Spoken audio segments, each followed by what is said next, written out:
안녕하세요. 헬스 디렉터 장영 박사입니다. 오늘은 내 몸은 혼자가 아닙니다. 라는 건강 주제로 다뤄보도록 하겠습니다. 여러분, 혹시 혼자 살고 계신다고 생각하시나요? 지금 이 순간에도 여러분 몸속에는 수많은 생명체가 함께 공존하고 있는 거 아십니까? 그 숫자가 얼마나 될까요? 자그마치 39조 개입니다. 39조 개 상상이나 할 수 있겠어요?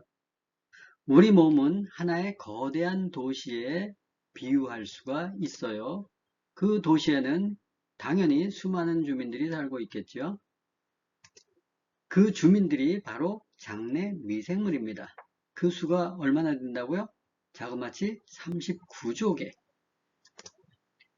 대장에만 38조 개가 살고 있다고 해요. 약 2천여 종의 미생물들이 존재한다고 하고, 물론 사람에 따라 틀리죠.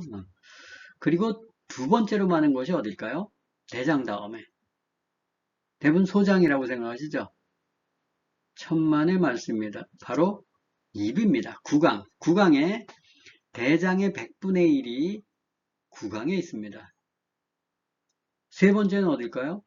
대장의 1000분의 1이 있는 소장, 그리고 피부입니다. 그래서 구강에 입에 그렇게 많다라는 사실을 보고 많이들 놀라시는데요. 실제 소장과 피부보다 구강에 엄청나게 많은 마이크로바이옴이 있습니다. 자, 이 미생물이 왜 중요할까? 여러분들, 왜 중요할까요? 시중에는 유산균이 좋습니다. 유산균 먹어야 돼요. 프로바이오틱스가 좋아요. 또 마이크로바이옴 시대입니다. 이런 얘기를 많이 합니다. 근데 미생물이 정말 왜 필요한지 우리 몸속에서 또 어떤 역할을 하는지 또 왜 중요한지는 잘 모릅니다. 그러면 우리는 왜 39조 개나 되는 미생물들과 함께 살아가야 할까요?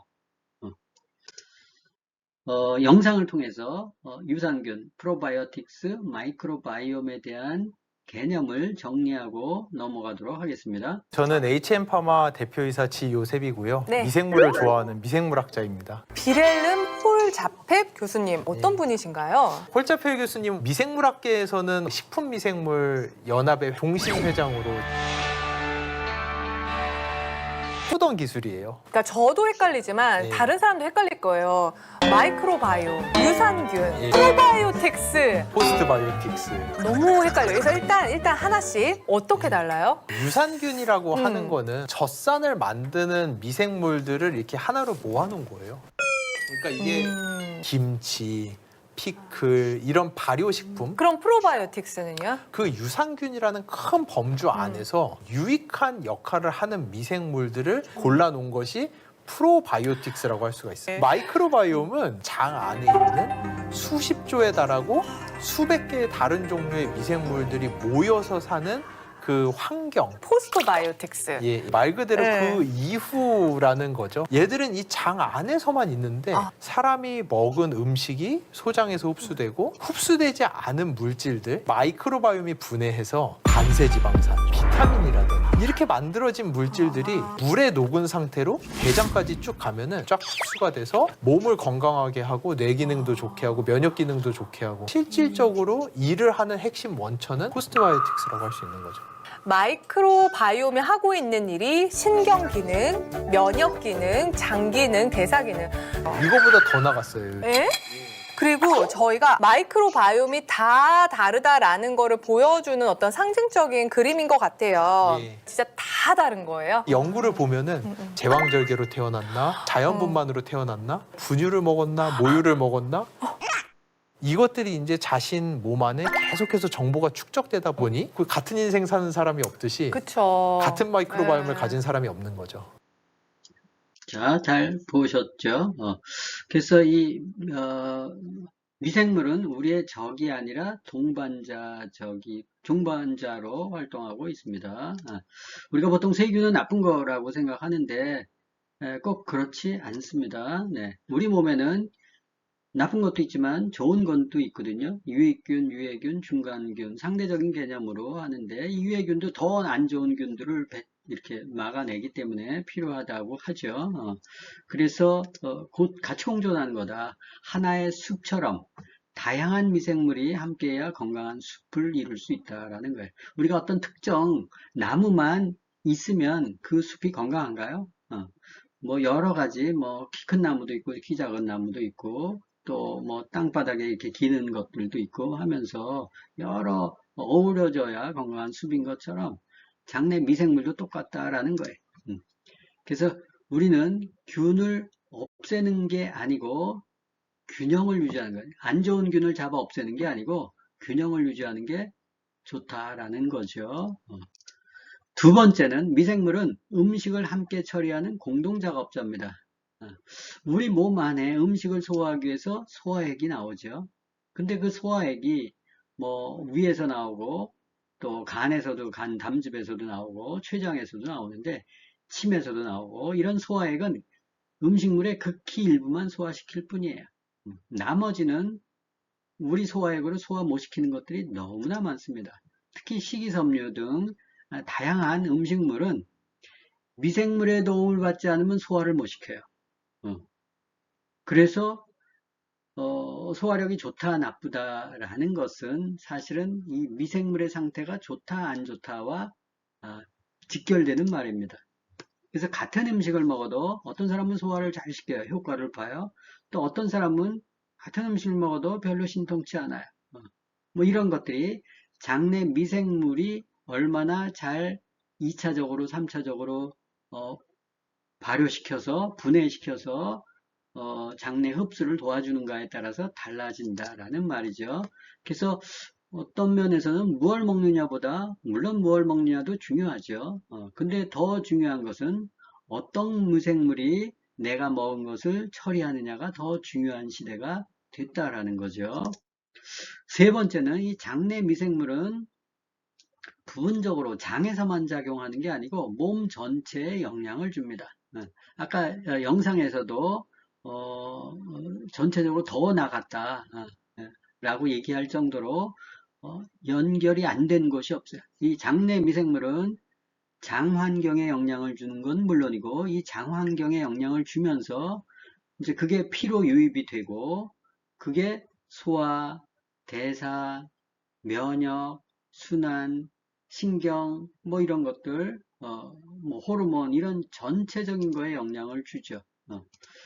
그래서 이 건강은 한 장기가 만드는 게 아니고 시스템이 만드는 거다. 제가 첫 시간에 건강은 시스템이 중요하다고 얘기했는데 시스템을 이해하는 것. 이 장 속에 작은 미생물 하나도 우리 시스템의 중요한 구성원이라는 거예요. 그래서 어떤 한 장부가 모든 것을 결정하거나 그렇지 않다라는 거죠. 이 장은 보시다시피 오장육부의 중심축에 있어요. 그래서 장 간축 또 장 심장 쪽에도 장 피부 쪽에도 서로 다 연결이 되어 있다. 장 뇌는 물론이고 장과 신장도 밀접한 관계가 있고 장과 또 뼈 상태도 밀접한 관계가 있다는 거예요. 그래서 이 혈액을 통해서 전부 영향을 미치기 때문에 전체적으로 다 영향을 준다. 그래서 몸을 회복하기 위해서는 장이 기본이다라는 거예요. 그래서 장을 회복하고 싶다면 장내 다양한 미생물을 키워내야 된다. 그걸 다 키워내지 못하면 어떻게 해야 돼요? 유산균이라도 몸의 회복을 도와주는 다양한 미생물을 돋궈주는 유산균들이 들어가야 되겠죠. 그게 유산균이든 프로바이오틱스든 마이크로바이옴이든 그 이름으로 들어가야 되겠고 무조건 유산균을 먹는다 좋다 그러진 않을 수 있어요. 왜냐하면 생태계를 오히려 그 유산균이 방해할 수도 있거든요. 그죠? 생물들이기 때문에. 그리고 미생물이 좋아하는 먹이가 뭐라고요? 식이섬유입니다. 이 식이섬유는 예전에는 영양가가 없다 그래서 배척이 됐는데 이게 대장의 주요 먹이고 하는 일들이 여러 가지 있어요. 소화기관을 천천히 흡수시키고 그리고 소화기관의 장벽에 이 안 좋아지는 것들을 이렇게 식이섬유들을 통해서 안 좋게 만드는 것들을 흡착해서 빼주는 기능들을 하기 때문에 식이섬유가 굉장히 중요합니다. 특히 장을 살리려면 유산균과 식이섬유가 중요하죠. 그리고 미생물이 싫어하는 게 뭘까? 미생물이 먹고 살아야죠. 그래서 우리가 먹는 음식을 먹고 사는데 가공식품, 또 불규칙한 생활, 또 만성적인 스트레스 이런 것들이 미생물이 싫어하는 거죠. 그래서 결국 장은 좋은 식생활 습관이 장을 회복시킨다라는 거죠. 피해야 할 것들입니다. 보면 뭐 여러 가지 있는데 아주 간단하게 하면 찬 음료, 찬 것들은 대사, 효소 활동을 저하시키죠. 또 설탕, 밀가루, 튀김 이런 가공 음식, 또 당도가 높은 것들, 또 불필요한 항생제, 방부제 들어가 있는 것들, 뭐 이런 것들, 농약, 화학 첨가물 이런 것들, 장에 들어간 미생물들을 다 죽이죠. 알코올 이런 것도 마찬가지입니다. 그리고 이제 우측에는 이제 스트레스, 이 스트레스가 되면 항스트레스 호르몬인 코티졸이 나오는데 이 코티졸이 분비가 되면 장누수를 유발한다. 그래서 장누수가 되면 우울감이나 불안증이나 수면장애나 이런 호르몬 질환에 또 영향을 준다. 뭐 장누수가 되면 온 잡병이 다 걸리는 거죠. 그래서 이런 것들을 조심해야 된다라는 거고 우리가 생각해 봐야 될 것은 첫째, 건강을 위해서 나는 무엇을 해야 하나? 무엇을 해야 할까요? 좋은 미생물이 잘 자라도록 하는 게 굉장히 중요하죠. 그럼 내가 무엇을 해야 하나?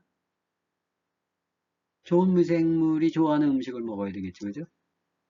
장은 내가 고치는 걸까? 아니면 장내 미생물이 고쳐주는 걸까? 우리는 약을 통해서 장을 고치려고 합니다. 근데 장을 고치는 게 뭐예요? 좋은 장내 미생물의 연합이라는 거예요. 그래서 약으로 또는 특정 음식으로만 장내 미생물을 좋게 해줄 수 없기 때문에 장내 미생물이 잘 활동할 수 있는 환경을 만들어주는 게 중요하다는 거예요. 자, 오늘의 핵심 첫째, 사람은 혼자 살아가는 존재가 아니다. 이해하셨죠? 여러분들은 39조의 생명체와 함께 공생하고 있다는 것을 잊지 마셔야 합니다. 그래서 우리는 나만 관리하면 안 돼요. 내 몸 안에 또 머리부터 발끝까지 있는 미생물 전체도 함께 돌보는 지혜가 필요합니다. 건강한 미생물 생태계를 조성하는 것이 건강한 몸을 만들 수 있습니다. 그런데 이렇게 건강하게 되어도 독소가 계속 들어오면 어떻게 해야 될까요? 그래서 다음 강의로 독소는 어떻게 우리 몸에 들어올까요? 라는 주제로 설명드리도록 하겠습니다. 오늘의 건강정보가 도움이 되셨다면 구독과 좋아요, 알림 설정으로 응원해 주시면 더 좋은 콘텐츠로 보답하겠습니다. 감사합니다.